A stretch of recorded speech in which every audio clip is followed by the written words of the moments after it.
Hi friends, எல்லோரும் எப்படி இருக்கீங்க? நம்ம இன்றைக்கி ஒரு காரக்குழம்பு தான் பார்க்க போகிறோம். இது என்ன காய்னு பார்த்ததுமே நிறைய பேருக்கு தெரிஞ்சிருக்கும். இதாங்க பால் சுண்டை சொல்லுவாங்க. பால் சுண்டைக்காய்னா இது கசப்பு இருக்காது. இன்னொரு சுண்டைக்காய் இருக்கும், காட்டு சுண்டைக்காய். அதில் வந்து கசப்பு நிறையா இருக்கும். இதில் வந்து கசப்பு இருக்காது. இதை நல்லா தட்டி காய வச்சுறாங்க. அப்படியே வத்தல் போட்டுக்கலாம். இப்போ நம்ம பச்சை சுண்டைக்காயாக செய்ய போகிறோம். இது அல்சருக்கு, வயிற்று சம்மந்தப்பட்ட நிறைய பிரச்சனைக்கு இது ரொம்ப நல்ல தீர்வு அப்படின்னு சொன்னாங்க. இப்போ வாங்க எப்படி செய்கிறதுன்னு பார்க்கலாம். நான் வந்து இந்த சுண்டைக்காய் நல்லா கழுவிட்டு இந்தமாரி இடித்து அந்த விதை எடுத்துக்கணுங்க. விதை இருந்தால் வயிற்று வலிக்கோ சொல்லுவாங்க. அதனால் இதை கழுவி அலசி எடுத்துக்கலாம். வாங்க எப்படி குழம்பு வைக்கிறதுன்னு பார்க்கலாம். சுண்டைக்காயை லைட்டாக எண்ணெய் ஊற்றி ஃபஸ்ட்டு லைட்டாக வதக்கி எடுத்துக்குவாங்க எண்ணெயில். அடுத்ததாக பார்த்திங்கன்னா எண்ணெய் ஊற்றிட்டோம். கடுகு போட்டுக்கலாம், வெந்தயம் போட்டுக்கலாம், சீரகம் போட்டுக்கோங்க. எல்லாம் நல்லா பொரிஞ்சதும் கருவேப்பிலை போட்டுக்கலாம், பூண்டு போட்டுக்கலாங்க, வெங்காயமும் போட்டுக்கோங்க. நல்லா வதக்கிடலாங்க. நம்ம மஞ்சள் போட்டுக்கலாங்க. வெங்காயம் வதங்கிடுச்சு.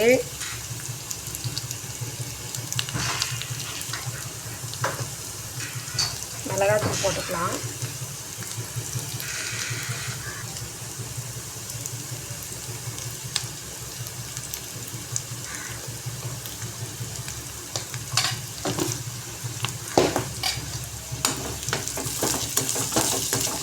நான் மல்லி இதிலே போட்டு அரைச்சதால் மல்லி போடணும். மல்லித்தூள் இருந்தால் தனியாக இருந்தால் ஒரு டீஸ்பூன் மிளகாத்தூள் போட்டிங்கன்னா 2 டீஸ்பூன் மல்லித்தூள் போட்டுக்கோங்க.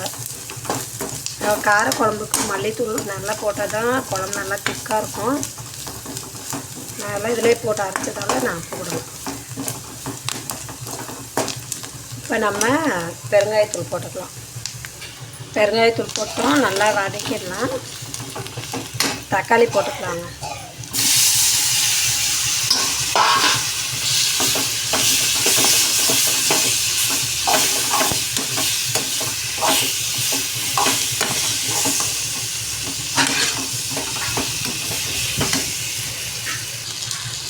உப்பு தேவையான அளவு போட்டுக்கலாங்க. தக்காளி நல்லா வதங்கிடுச்சுங்க.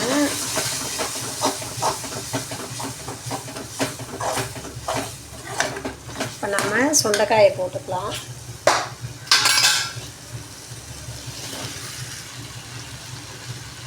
பாருங்க, அடியில் எவ்வளோ விதை போயிருக்கு பார்த்தீங்களா? வதக்கும் போது நம்ம கொஞ்சம் விதை போயிடும். இது நம்ம வதக்கும் போதே நல்லா வெந்துடுச்சு. இப்போ எல்லாம் மிக்ஸ் ஆகிற மாதிரி இந்த மசாலா எல்லாம் சுண்டைக்காயோட எல்லாம் மிக்ஸ் ஆகிற மாதிரி வதக்கிட்டு அதுக்கப்புறமா நம்ம தண்ணி ஊற்றிக்கலாம்.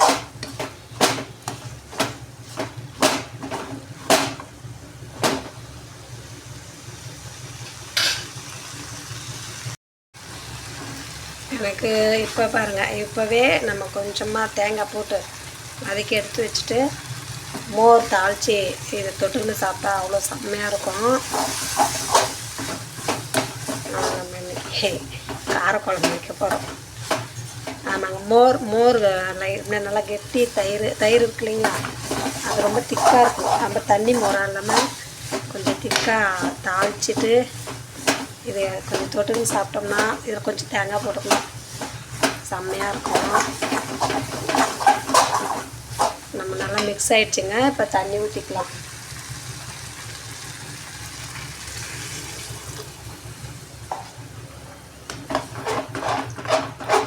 ஒரு கொதி வரட்டும், புளியை கரைச்சி ஊற்றிக்கலாம்.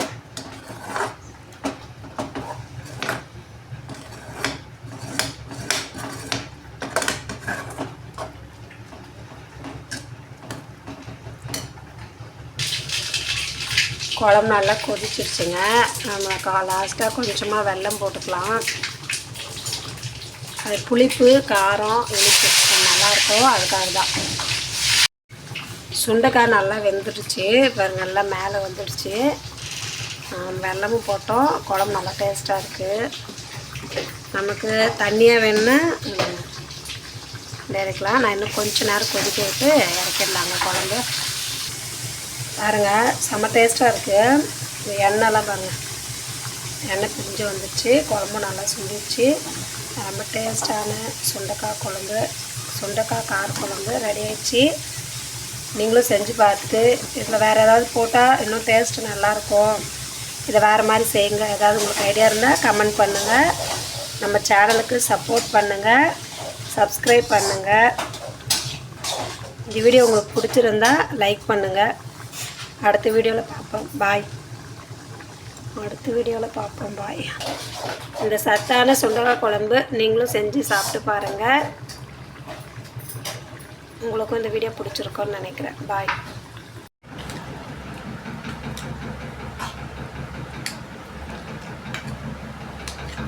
வாங்க சுண்டைக்காய் காரக்குழம்பு சாப்பிடலாம்.